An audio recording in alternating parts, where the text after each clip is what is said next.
नमस्कार मैत्रिणींनो, सोप्या घरगुती रेसिपीमध्ये तुमचे खूप मनापासून स्वागत। आज आपण करणार आहे साबुदाण्याची खिचडी। त्यासाठी हे भिजवलेले साबुदाणे मी 2 वाट्या घेतलेले आहेत। हा साबुदाणा मी रात्रभर भिजत ठेवलेला, त्यामुळे तो बघा कसा छान भिजलेला आहे। ज्या वाटीने आता हा भिजलेला साबुदाणा मोजला त्याच वाटीने 1 वाटी हे शेंगदाण्याचं कूट आहे। हे कूट आपण आता ह्या साबुदाण्यामध्ये टाकून घेऊया आणि त्यात टाकणार आहे 1 चमचा साखर आणि हे चवीपुरतं मीठ। आता हे चांगलं हाताने असं एकसारखं मिसळून घेऊया, म्हणजे हे साबुदाण्याला चांगलं लागलं जातं। बघा, हे चांगलं मिसळून झाल्यानंतर ह्या खिचडीची फोडणी कशी करायची ते बघूया।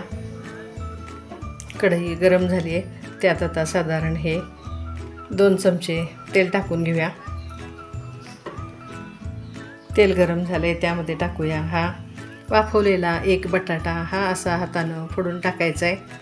तुम्ही जर बटाटा शिजवून वापरणार असाल तर थोडा वेळ घट्ट होण्यासाठी हा फ्रीजमध्ये ठेवा, म्हणजे ह्या बटाट्याला पाणी सुटत नाही आहे। असा बारीक मोठा तुमच्या आवडीप्रमाणे फोडून तेलात परतून घ्यायचा आहे। असा मिनिटभर परतूया। गॅसची फ्लेम ही आता मी लो ठेवलेली आहे।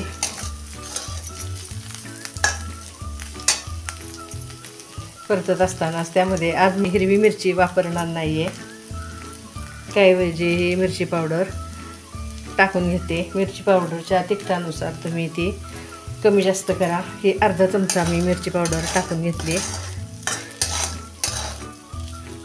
आता एकसारखं परतून झाल्यानंतर ह्यामध्ये हा साबुदाणा ओतून घेऊया आणि चांगली मऊ होईपर्यंत ही खिचडी आपण अशी परतून घेऊया।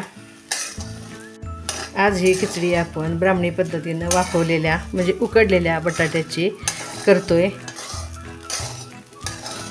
हे आता साबुदाणा मऊ होईपर्यंत एकसारखं परतत राहूया।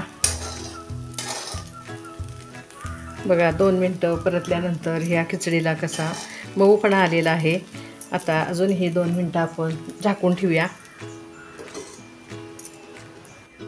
2 मिनटं झालेत, बघूया आता खिचडीला वाफ आली का।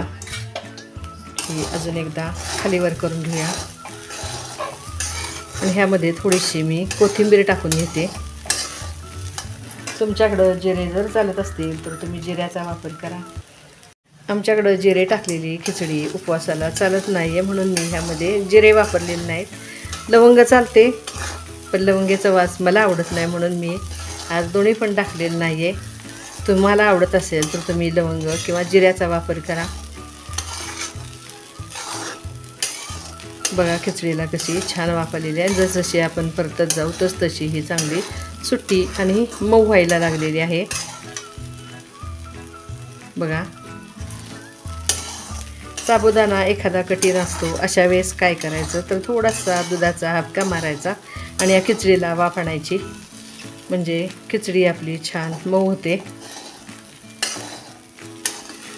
साबुदाणा चांगल्या क्वालिटी असल्यामुळे ह्याला दूध टाकायची काही गरज नाही। आपण जसं परतत जाऊ तशी ही खिचडी मऊ सुट्टी छान होते, म्हणून मी अशी ही फक्त परतूनच मऊ करणार आहे।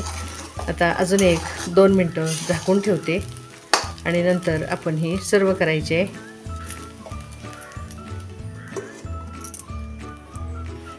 अजून एकदा परतून घेऊया आणि हे आपण सर्व करूया।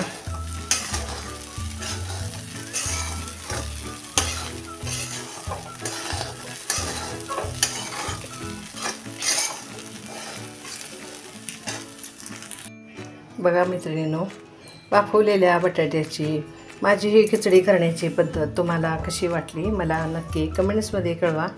रेसिपी आवडल्यास मैत्रिणींमध्ये शेअर करा। माझ्या चॅनेलला अजूनपर्यंत सबस्क्राईब केलं नसेल तर ते जरूर करा। रेसिपीला लाईक करा। खिचडीची ही साधी सोपी रेसिपी नक्की ट्राय करा। बघा मैत्रिणींनो, अशी ही आपली मऊ सुटसुटीत वाफवलेल्या बटाट्याची खिचडी तयार झाली आहे। ही आता खोबरं कोथिंबीरीनं गार्निश करूया। अशाच वेगवेगळ्या आणि घरगुती रेसिपी घेऊन आपण भेटतच असतो. घरचंच खा, निरोगी राहा.